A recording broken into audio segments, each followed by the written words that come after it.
President, I thank Algeria for requesting this meeting and welcome the presence of Lebanese Foreign Minister Mr. Abdallah Bou Habib.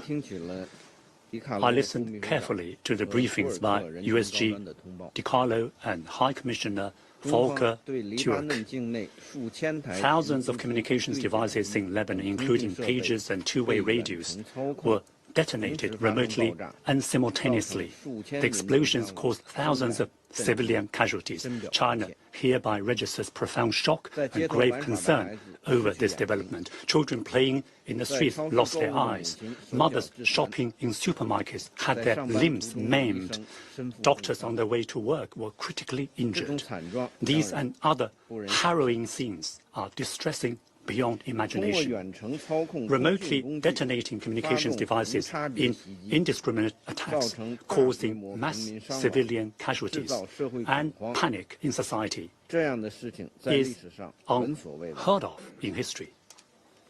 This act is, without a doubt, a gross violation of a country's sovereignty and security, and a blatant breach of international law, particularly international humanitarian law. It's an act that tramples on human lives with unconscionable callousness.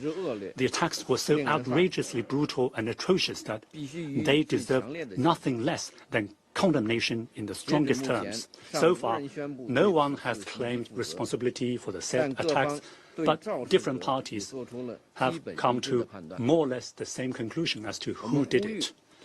We call for a prompt, full investigation to hold the orchestrators and implementers to account. Right now, the situation in the Middle East is hanging by a thread.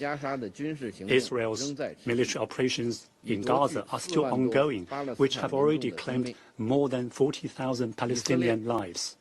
Meanwhile, Israel is also heightening the tensions around its border with Lebanon.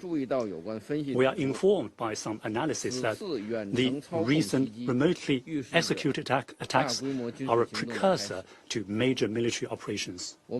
We have also taken note of the latest statement from the Hezbollah leadership. We are deeply concerned by the possibility of a further escalation of the tensions between Lebanon and Israel. We call on the parties to exercise maximum restraint and call on Israel in particular to forego its obsession with the use of force and to halt without delay its military operations in Gaza, its violations of Lebanon's sovereignty and security, and its adventurism that risks dragging the region into yet another devastating catastrophe. We strongly urge countries with influence over Israel to take tangible steps to stop Israel from going further down the wrong path. We support the Security Council in taking all necessary actions and doing all it can to ease the situation between Lebanon and Israel and to maintain peace and stability in the Middle East.